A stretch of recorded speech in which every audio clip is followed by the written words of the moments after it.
अस्सलाम वालेकुम। Fake news versus with Fakhar Durrani में खुश आमदीद। ये पिछले 3-4 दिनों से जो अदालत के अंदर, सुप्रीम कोर्ट के अंदर एक ड्रामा रचाया गया है। जो बेंच बन रहे हैं, बेंच टूट रहे हैं, नए बेंच कॉन्स्टिट्यूट हो रहे हैं। और उसके साथ साथ ये सवाल, एक जो सबसे इम्पोर्टेंट सवाल हर पाकिस्तानी पूछ रहा है कि चीफ जस्टिस साहब आखिर क्यों फुल कोर्ट बेंच नहीं बना रहे। तो मेरे ख्याल में ये चीफ जस्टिस साहब नहीं बनाएंगे। वो क्यों नहीं बनाएंगे, आज के इस प्रोग्राम में हम ये भी बात करेंगे। और उसके साथ साथ बात करेंगे कि ये जो अब हालिया फैसला सुना जा रहा है इलेक्शन ताखीर के हवाले से, 7 रुकनी बेंच से कम होता होता ये अब 3 रुकनी पे आ गया है, तो आखिर इसका अंजाम क्या होगा। और अगर ये चीफ जस्टिस साहब कोई ऐसा फैसला दे भी देते हैं तो उसका क्या जो इम्प्लीमेंटेशन है उस फैसले की, क्या ये अदालती जो तारीख है उसमें कमज़ोर तरीन फैसला होगा। इस तरह के जो बेंच, जो मुतनाज़िया बेंच हैं, उनका ऐसा फैसला, और माजी में कोई ऐसी मिसालें हैं ये इस तरह की जो मुतनाज़िया जो फैसले होते हैं उनके ऊपर। तो इसके ऊपर आज के इस प्रोग्राम में बात करते हैं।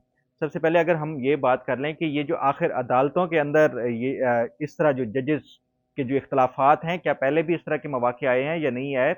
लेकिन इसके ऊपर बात करने से पहले मैं आपको ये बताऊं कि ये जो मौजूदा अदालत के अंदर जो इख्तलाफात हैं जजेस के दरमियान, ये कोई आज के नहीं है। ये जब चीफ जस्टिस साकिब निसार साहब चीफ जस्टिस थे, तो उन्होंने एक जो सर्टन जो जजेस हैं ख़ासतौर पे लाहौर हाई कोर्ट से, और वो भी जो लाइक माइंडेड थे, उनको प्रमोट करना शुरू किया। उनको हर बेंच, इंपॉर्टेंट जो बेंच था उसमें बिठाना शुरू किया। फिर वो सिलसिला जो है उसके बाद भी कंटिन्यू रहा। फिर जस्टिस जो है वो खोसा साहब आ गए, वो भी एक मखसूस जो वो जजेस थे जिनके साथ जहनी हमांगी थी, उन्हीं को बिठाना शुरू हो गया। वो गए तो फिर जस्टिस गुलजार साहब थे, वो भी, उन्होंने भी लाइक माइंडेड जो मखसूस वही जज हैं जो अब तक ये जो मौजूदा चीफ जस्टिस हैं उमर अता बंदियाल साहब, उन्हीं जजेस को लेकर साथ बिठाते हुए आए हैं।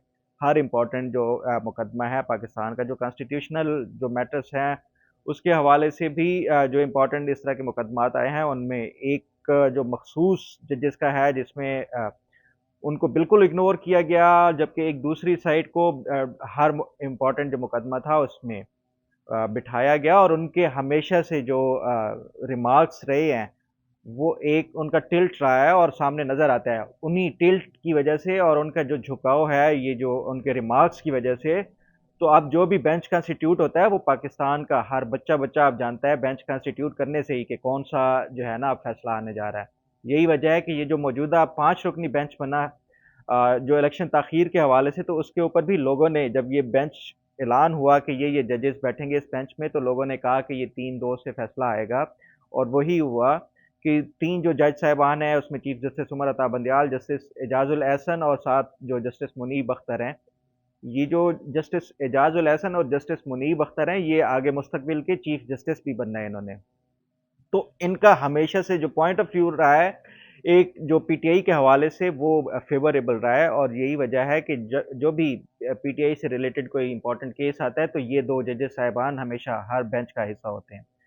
यही वजह है कि जो जब ये पिछली जब इस केस से पहले 7 रुकनी बेंच बना था, तो उसमें जो हुकूमत की तरफ से जो पीडीएम इत्तेहाद था, उसमें तीनों जमातों ने, पीटीआई ने भी, पीपल्स पार्टी ने भी, मुस्लिम लीग नून ने भी और जेयूआईएफ ने भी एतराज़ किया था 2 जज साहिबान के ऊपर, जिसके बाद वो रिक्यूज़ कर गए थे। तो आखिर क्या वजह है कि जो इंसाफ का आला तरीन जो प्लेटफॉर्म है सुप्रीम कोर्ट, उनके जो जजेस साहिबान हैं उनकी जानिबदारी के ऊपर सवाल उठाए जाते हैं। लेकिन बार बार सवाल उठाने के बावजूद भी चीफ जस्टिस साहब उन सवालों को एड्रेस करने की बजाय अपनी जिद और अना के ऊपर अड़े हुए हैं, और हमेशा उन्हीं जजेस का ही बेंच बनाते हैं कोई इस तरह का इंपॉर्टेंट केस हो।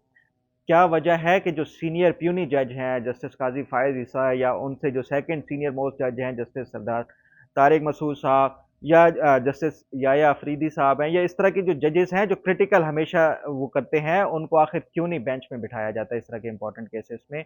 उसकी वजह आपने देख ली होगी। ये जो 7 रुकनी बेंच बनाया था चीफ जस्टिस साहब ने, उसमें 2 जज साहिबान तो एतराज़ के बाद रिक्यूज़ कर गए। ये जस्टिस एजाजुल हसन साहब थे और जस्टिस जो है वो मज़ाहिर अली अकबर नकवी साहब थे। उसके बाद जो 2 जज साहिबान थे, जो जस्टिस याया अफरीदी साहब, उन्होंने तो ये क्वेश्चन उठाया था कि ये चीफ जस्टिस साहब का सुओ मोटो बनता ही नहीं है। जस्टिस अतर मिनल्ला साहब ने भी यही सवाल उठाया था कि सुओ मोटो नहीं बनता। फिर जस्टिस जो मंसूर अली शाह हैं और उसके साथ साथ जो जस्टिस जमाल मंदोखैल साहब थे, उन्होंने जो है वो इसके ऊपर जो डाइसेंटिंग नोट अपना दिया था, जो पिछली जो जजमेंट थी जिसमें इलेक्शन की तारीख के हवाले से सदर साहब को कहा गया था कि आप इलेक्शन तारीख अनाउंस करें, पंजाब में और केपी में जो है वो गवर्नर से कंसल्ट करके वो करना चाहिए। तो ये जो अदलिया का जो डुअल स्टैंडर्ड्स हैं, एक एक जो जुडिशरी के अंदर से एक जो सेक्शन ऑफ जजेस हैं उनको इग्नोर किया जाना और दूसरे को जो है ना हर इम्पोर्टेंट उसमें वो करना, तो आखिरकार ये अब जो है ना लावा फट पड़ा है। ये कल जो 2 दिन पहले जस्टिस काजी फायद ईसा साहब ने एक जजमेंट दी कि जो चीफ जस्टिस साहब हैं वो जब तक ये पार्लियामेंट में एक वो हो रही है, कानून साजी हो रही है चीफ जस्टिस के आर्टिकल 184(3) के तहत, यानी सुओ मोटो लेने के जो पावर्स हैं उसके ऊपर जो कानून साजी हो रही है, तब तक चीफ जस्टिस साहब कोई भी सुओ मोटो नहीं लेंगे। और साथ ही फिर जो है उसके बाद जब ये उसमें जस्टिस काजी जस्टिस अमीनुद्दीन साहब ने ये उनके साथ इंडोर्स किया था जस्टिस काजी फायद ईसा साहब के साथ, तो इसी वजह से वो बेंच भी जो ये मौजूदा बेंच था टूट गया, वो कल 4 रुकनी हो गया। तो आज फिर जस्टिस जमाल मंदोखैल साहब भी जो है ना वो बेंच से अलहदा हो गए।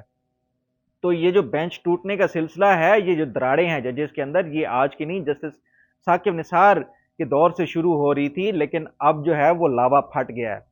अब मुझे ये भी डर है कि ये जो दो धड़ेबंदी बन चुकी है अदालत के अंदर, ये कहीं ऐसा ना हो कि ये एक दूसरे के खिलाफ कोई इस तरह की जजमेंट पास करके वो ना कर दे। और मुझे लग रहा है ऐसा कि अगर ये चीफ जस्टिस साहब ने ना अपने इदारे के अंदर जो है एड्रेस किए जो इश्यूज हैं, खास तौर पे जो जजेस को जिनको इग्नोर करते आए हैं, उनको उनके साथ ना बैठे, तो ये जो है ये आगे स्टेज ये भी आ सकती है कि ये एक दूसरे को कंटेम्प्ट के जो है ना वो फैसले जारी कर दें।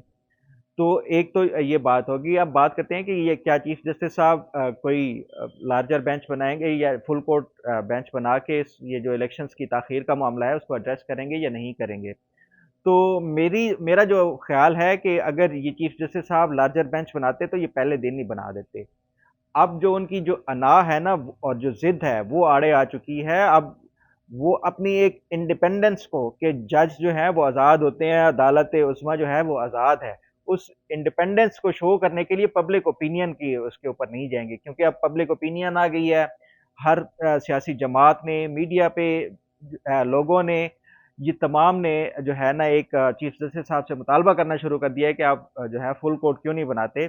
तो ये जो ईगो है, उसी ईगो की बुनियाद पे मुझे लगता है कि एक तो जो है ना वो रिलक्टेंट है इस तरह का फुल कोर्ट बनाने से। और जो दूसरी रीज़न है फुल कोर्ट ना बनाने की वो ये है कि ये जो पिछले 4-5 सालों से साकिब निसार के दौर से जजेस को इग्नोर करते आए हैं, वो जज साहिबान अगर फुल कोर्ट इस तरह बनाया, क्योंकि मीडिया की कवरेज भी होगी, तो उसके ऊपर ये जज कहीं इनको डर है कि ये फट ना पड़े और कहीं ये जो एक सेक्शन ऑफ जो जुडिशरी है उसके खिलाफ ये इस तरह का जो अगर इख्तलाफात बिल्कुल सामने आ गए एक full court under one roof, तो ये बड़ा ख़तरनाक होगा। और चीफ जस्टिस की जो मेरा ख्याल है दूसरी रीज़न है फुल कोर्ट ना बनाने की, ये भी एक जो रीज़न हो सकती है। तो आगे अब क्या चीफ जस्टिस साहब ने आज जैसे कि अपने रिमार्क्स में बताया है कि वो आज की जो समाअत है उसके बाद कुछ मुलाकातें करेंगे, उसके बाद फुल कोर्ट के हवाले से सोमवार वाले दिन आप इंशाल्लाह कोई अच्छी खबर सुनेंगे। तो उम्मीद करते हैं कि चीफ जस्टिस साहब जो है ना वो अपनी ज़िद और अना को एक साइड पे रखते हुए तमाम जजेस के साथ मिल बैठ के एक जो अदालती विज़डम है, जो कॉन्स्टिट्यूशनल और जो जुडिशियल विज़डम है, उसको इस्तेमाल करते हुए ये जो मौजूदा बहरान है ख़ास तौर पे इलेक्शन के हवाले से, उसका एक पूरे फुल कोर्ट की सूरत में कोई इसका जो है ना फैसला होना चाहिए। आगे क्या होता है उसके ऊपर भी आपको अपडेट करते रहेंगे। उम्मीद है आज का प्रोग्राम आपको पसंद आएगा। अल्लाह ताला आपका हामी और नासिर हो। अल्लाह हाफ़िज़।